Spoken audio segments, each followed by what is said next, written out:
There comes a moment in life when you look at yourself in the mirror and realize the person staring back at you is not who you want to be. You see the cracks in your confidence, the weight of your regrets, the chains of your fears. You realize you've been living a life designed by your pain, not your purpose. And in that moment, you face a truth so hard it almost breaks you if you want to become the person you were meant to be. You have to destroy the version of yourself that holds you back. That is the story of my life. That is why I can stand here today and say with absolute conviction, I broke myself to rebuild myself. I didn't break myself by accident. I didn't break myself because I wanted pain. I broke myself because the version of me that existed was not strong enough to carry me into the life I dreamed of. That version was weak. That version was afraid. That version lived for comfort, not courage. And comfort kills more dreams than failure ever will. So I made a decision to burn the bridges to who I was and to build new ones to who I wanted to be. But let me tell you, breaking yourself is not easy. It's not glamorous. It's not romantic. It's brutal. It's lonely. It hurts. Because you're not just fighting the world, you're fighting yourself. I broke my habits. I broke my excuses. I broke my comfort zone. I broke my fears. I broke every single limitation that kept me chained. And in the ashes of that destruction, I rebuilt myself into someone stronger, wiser, unstoppable. Why? Because the old me wasn't going to make it. The old me gave up when things got hard. The old me cared too much about what people thought. The old me chased approval instead of purpose. The old me chose sleep over sacrifice. The old me hid from failure instead of learning from it. And if I hadn't broken that version of myself, I would have lived and died average. And average was not my destiny. Here's the truth. We all have two versions of ourselves inside. The weak self and the strong self. The broken self and the rebuilt self. The old you and the new you. The weak self is lazy, afraid, doubtful, and insecure. The strong self is disciplined, fearless, driven, and unshakable. Which one wins? The one you feed, and the one you're willing to fight for. But here's the problem. Most people never choose to destroy the weak self. They live their whole lives serving it. They obey fear, they obey doubt, they obey comfort. And then they wonder why their dreams never happen.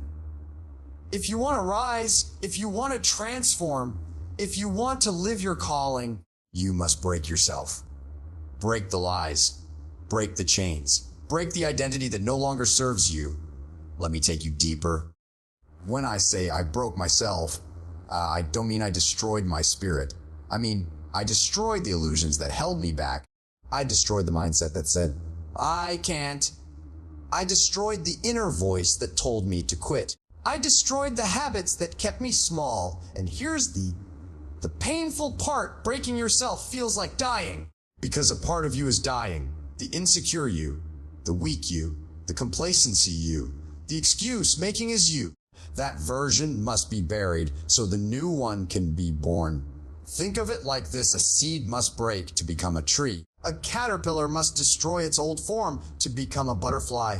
A warrior must die to fear before they can be born into courage. Transformation always requires destruction. You can't rebuild without first tearing down. I want you to imagine this. Imagine standing in front of a mirror. You look at yourself, but instead of seeing your reflection, you see every failure, every excuse, every wasted year, every regret. That is who you are carrying every single day. That is the weight holding you down.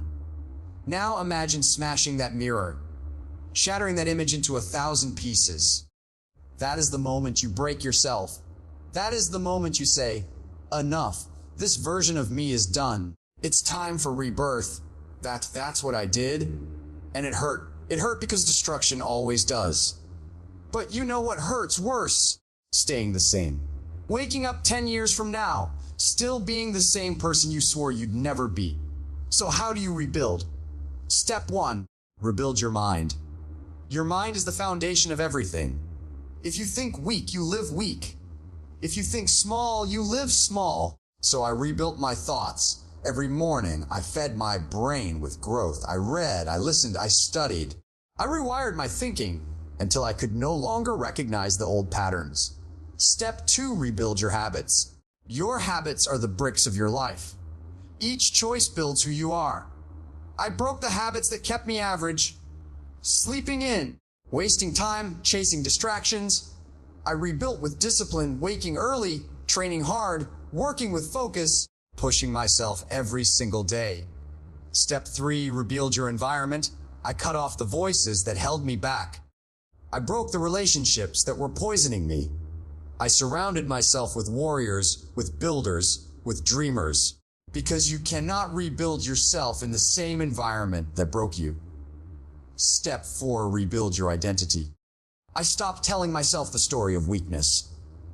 I stopped saying, I'm not good enough. I stopped believing the lies of my past. I gave myself a new story. I am powerful. I am capable. I am chosen. I am unstoppable. And every day I lived into that story until it became real. But let me warn you, rebuilding is not fast. Rebuilding is not easy. Rebuilding is not for the faint of heart. It takes time. It takes consistency. It takes patience. But if you stay committed, one day you will look back and realize the pain of breaking was worth the power of becoming. I know, because I've lived it. I've stood in the ashes of the old me and built something stronger, brick by brick, day by day, battle by battle. And if I can do it, so can you. Let me tell you the secret most people never hear. Pain is not the enemy. Pain is the sculptor. Pain breaks you down, but it also rebuilds you into something greater. Stop running from pain. Stop fearing pain. Use it. Embrace it. Let it shape you. Because the strongest people you admire are not the ones who avoided breaking. They are the ones who broke and rebuilt. Every scar tells a story. Every wound becomes wisdom. Every failure is fuel. You are not weak because you broke. You are strong because you rebuilt. So here's my challenge to you. If you are tired of being stuck, if you are tired of being weak, if you are tired of living in the shadow of your own potential, it's time. Break yourself. Break your excuses. Break your fears. Break the identity that has kept you small. And then rebuild. Rebuild with discipline. Rebuild with vision. Rebuild with strength. Rebuild with courage. Because one day you will look back and say the words I say now. I broke myself to rebuild myself. And those words will not be pain. They will be power. Hard conclusion. So here's what I want you to remember. Breaking is not the end. Breaking is the beginning. Breaking is not a weakness. Breaking is a transformation. If you want to rise, you must first fall. If you want to grow, you must first break. And when people ask you, how did you become so strong? How did you change your life? You'll tell them the truth. I broke myself to rebuild myself. I hope you feel I buried who I was so I could become who I was meant to be. And that, my friend, is how you turn pain into power, scars into strength, and brokenness into a masterpiece. So stand tall, break the old you, rebuild the real you. And when you rise from the ashes, the world will see not a victim, but a warrior, not someone who quit, but someone who transformed. I broke myself to rebuild myself, and so can you.